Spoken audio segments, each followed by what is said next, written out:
Hello, guys. Welcome back to Mornings with Granny. Hope you're doing okay today on this beautiful, cool fall morning. The other day I told you we would talk about country vittles. Some of these things I have eaten, some of these things I refuse to eat. And I was wondering, is there something different that you would like to add to this list? Or are there some of these things that you absolutely refuse to eat too? I know a friend of mine always says, well, if you were starving, well, if I'm starving, that's a different story. But as long as I've got a choice, some of these things I will not eat. But let's go over them. A lot of these are Appalachian Mountain recipes. My grandparents' families were from the mountains. My grandmother was Polish descent. We thought she was German, but found out after doing some family digging that it was Polish. And my grandfather was English descent, Great Britain area. So, excuse me. Along with this cool weather comes my allergies. They get worse this time of year. So, anyway, let's look at some of the recipes. And some of them you've probably heard of, some of them maybe not. Kilt lettuce. Now, the way my mom's mom made it is she would chop up the lettuce and the green onions, and she would put bacon grease in a pan. We always had that little grease can, sitting on the back of the stove. She'd put bacon grease in the pan, get it hot, and then drop that down in there and just let it wilt down. And put salt and pepper, and that's the way we ate it. And we would pinch it up as she would call what she called loaf bread. She called it light bread for some reason. They called it light bread. And we would take it and pinch it up. It was good. My grandpa hated when she cooked it because it made the house smell so bad. But he liked to eat it. But that's what we call kilt lettuce. And I think some people, if I'm not mistaken, put vinegar on it. But we didn't. How about poke salad? Anybody eat poke salad? I can remember going with my mom's mom out behind the hog pen. There was poke salad growing. And we picked it. You picked it when it was young. And you had to parboil it 2 or 3 times, and then you cooked it like you did any other greens, and it was decent. Dandelions. Now I don't remember my grandparents cooking dandelions, but I have bought them from the health food store, not out of the yard. I know I could have got them out of the yard, and put them in a salad. I didn't really like them because of the bitter taste. And someone said try cooking them, but I never did, so maybe I would have liked them cooked. How about the wild greens like the wild mustard and fiddleheads and such? I've had the wild mustard raw. I've never ate the fiddleheads. Some people pick curly dock too, and I've never had the curly dock either. So that was some of the things that, were popular and still are. How about hominy? I hated when Grandma cooked hominy. Hominy is corn that has been soaked, I think they said, in lye water, and then it's rinsed several times, and then it's cooked. It's like soggy popcorn. Grandma would cook it once in a while. I never liked it. I don't know about you guys, but I never liked it. How about ramps? Wild leeks. I've never ate the wild leeks. They say they're very, very pungent. So they used to, when it was ramp season, they would close the school the day after because the smell of the ramps is so strong that it carries on with you the next day. That's some strong wild onions, or wild leeks as they're called. How about creasy greens? I can remember Mom's mom going out in the cow pasture and picking creasy greens, and they're called, I think the formal name is wintercress, but we called them, for some reason, they've always been called creasy greens. How about persimmons? I've got a persimmon tree that's loaded out here, but I don't eat them. I never have ate them, so I don't know how they taste. I'm not a fruit person, so therefore I never tried them. How many of you guys remember picking up black walnuts? I can remember Grandma sending the boys out in the woods. We had black walnut tree, and they were so hard to crack. And Grandma, about once a year, would make one black walnut cake. The last time I saw a black walnut tree was, there used to be one at Santee State Park. I don't know if it's still there or not, but there used to be one there near the maintenance shed. That was many, many years ago, so it's probably dead by now or cut down. How about macaroni and tomatoes? You know, we made meals of macaroni and tomatoes. Grandma would make a big bowl of it, and sometimes we just have, excuse me, I got something on my glasses. We would have biscuits or cornbread with it, usually cornbread. And that brings me to hot water cornbread. How many of you have had hot water cornbread? It's made different ways. Some people just put the cornmeal, salt, and hot water and make little patties out of them, fry them. Some people add a little bit different ingredients to it. We always made it with just the cornmeal and the hot water and the salt. But we have had it. I've fried it up. In fact, my daughter loves it. So I haven't fried it in a long time. Okay, let's see what else we got. How about cornbread, milk, and onions? We've had many a supper where we had cornbread. You crumble your leftover cornbread up, put milk on it, as my grandma would say, sweet milk, which meant whole milk, and chop some green onions up on it, salt, and that was your dinner. Grandma said she worked many times in the field, and when she come out of the field, that's what they had for supper was cornbread, milk, and onions. Okay, let's see what else I got on this list. How about molasses with cereal? We used to like to take molasses and pour them over Cheerios when I was little. The man next door made molasses, so we got homemade molasses because we bartered with him. In fact, I think my grandma said that for the molasses, they allowed his kids to cut across our property to go to school because we had, I heard some say it was 50-something acres, and I heard some say it was 70-something acres, so I'm not sure what it was. But anyway, they allowed the kids to cut across so they wouldn't have such a long, long walk to go around. And that was their bartering. And we would get fresh molasses. Plus, Grandpa would go over and help make them too. So it wasn't just the fact of the kids cutting across. And I know some of you are going to say, well, they should have let them cut across anyway. And that's true. And Grandma would have. It wouldn't have mattered whether she got the molasses or not. But I can remember my youngest aunt, and I know she's watching. I can remember when she wanted to go somewhere. She had just learned to drive. And she wanted to go somewhere. And Grandma and Grandpa said no, she couldn't go. And I can remember her laying on the bed crying. It was in the front bedroom at the farm. She was laying across that bed crying. And I remember going in there, sitting on the bed, crunching on my Cheerios and molasses, aggravating her because she was crying. Do you remember that? Because like I said, I know you're watching. Do you remember that? Okay, how about pickled eggs? I never have been a big fan of eggs, and I would eat pickled eggs once in a while. Most farmhouses had a big old gallon jar of pickled eggs. Don't ask me how to make them. Don't know. I know some people put the remaining liquid from beets, pickled beets, in there and put the eggs in there, causing them to turn a rose color. Vinegar and spices, I'm assuming. I don't know what else. But I can remember the jar sitting there, and we used to eat pickled eggs with saltine crackers. How about leather breeches? Now, my grandparents on either side never made leather breeches. I have, and leather breeches is just when you take your green beans, instead of canning them or freezing them, you string them on a string and let them dry, air dry, and then you just put them in a jar and cook them like you do dried beans. I have done it, but they didn't.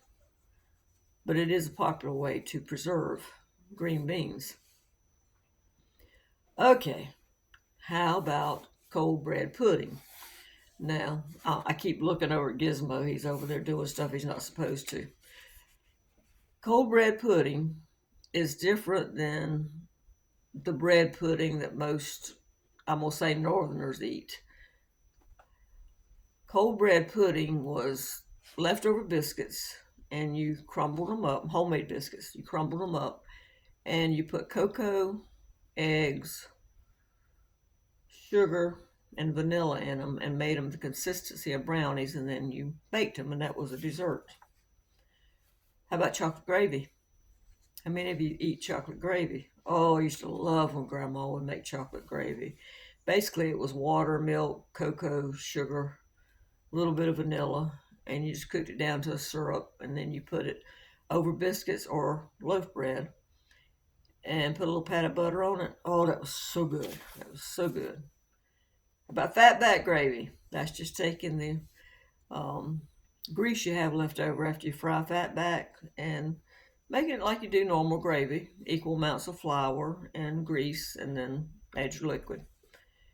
And also, we would do bacon gravy and red eye gravy. After you had country ham, you would do red eye gravy. You would pour coffee into the leftover drippings after you fried your country ham. So that's some of the things that we had. Now let's go over to some of the meat products that we had. Let me see if I got everything on here. I was looking, I made this list, and oh, yeah, okay. Chitlins. Now that is pig intestines that are cleaned and then fried. I have never ate them. I would have to be starving to eat them, and I'm sorry to the ones that like them. If you like it, you go for it. This chick ain't eating it. Souse meat. I can't remember if I've ever ate it. I might have as a kid. I don't know. If I knew what it was, no. But I mean, before I started remembering, what Grandma put in front of me, I might have ate it. It's made from pig head, feet, ears, skin, and so forth. You cook it up, get the pieces of meat, and then you put it in a gel and put it in a loaf pan and you slice it. No, thank you. Liver mush, I have ate. I don't eat it now, but it's liver, cornmeal, spices, and different things in it. I'm not sure of the spices, but I can remember Grandma and Dad cooking it. Oh, and I was going to say that souse meat, I think they also call it head cheese, if I'm not mistaken. Squirrel. I have eaten squirrel. I can remember my dad killing squirrels, but my mom's parents, they lived out in the country, and Grandpa had traps in the back, and I can remember him catching squirrels, and we had them. Grandma would fry them. Rabbit, I don't think, in my memory, I don't remember ever eating it. Turtle, my grandmother's boys caught a turtle. I can't remember which one caught or who caught it. I can remember standing at the back porch at the farm, and they had this big old, the round metal wash tub, and it had a big turtle in it. And they brought it to my grandma, wanting her to cook it. And she said, "No, I'm not cooking it." And so they wound up taking it. The aunt that comes here for dinner, they took it to her mother-in-law, and she cooked it. I've never had turtle. Don't plan on eating turtle. Possum. How many of you have had possum? Not me. No, thank you. How about catfish? Now, I've had catfish. I don't like it that much because a lot of it to me tastes like dirt. I've had it a couple places where it was cooked right and it was okay, but I'm not a big fan. Deer.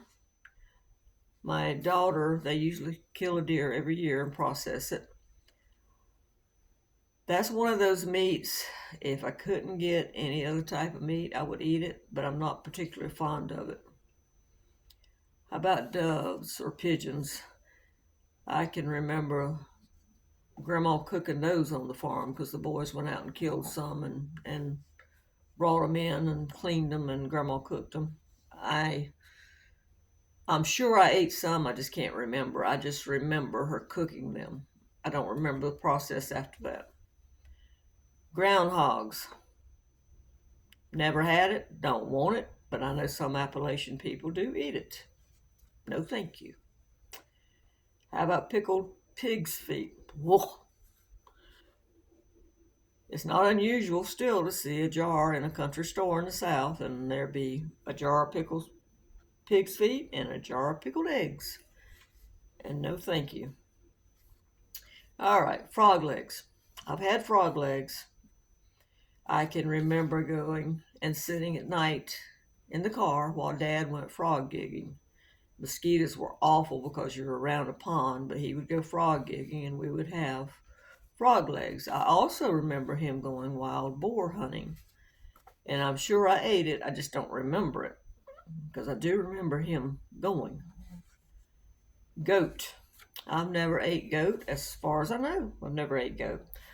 My grandmother, my dad's mom, the one I lived with, cooked goat one time. My ex-husband at that time was working with my dad and my grandfather, and he went over there for lunch, and Grandma had made goat stew. He didn't know what it was. He ate a bowl full of it, and my grandmother said he asked for a second bowl. She got him a second bowl, and he said, "Boy, this is good." And I said, "What kind of meat is it?" And she said, "Goat." And he went and threw up. But anyway, I know goat actually, unless things have changed, is number one meat in the world. All right, here's one of the pig loaves, I guess you would call it, that I forgot when I was naming the souse and the liver mush, and scrapple. Scrapple is scraps of the pig, organs, and spices and cornmeal. And I think it's fried up like liver mush. Again, I might have ate it when I was a kid, but I don't remember it. Wouldn't eat it now. No, thank you. How about salted fish? I've talked about this before, and I think they were salted cod. I'm not sure, but we would have a barrel that came into the store. Big barrel came. I was a kid, so it was as tall as me, and it would have salted fish in it. And I can remember Grandpa liked it for breakfast for some odd reason. That's what he liked for breakfast. So Grandma would soak it overnight. It would still be salty when she cooked it.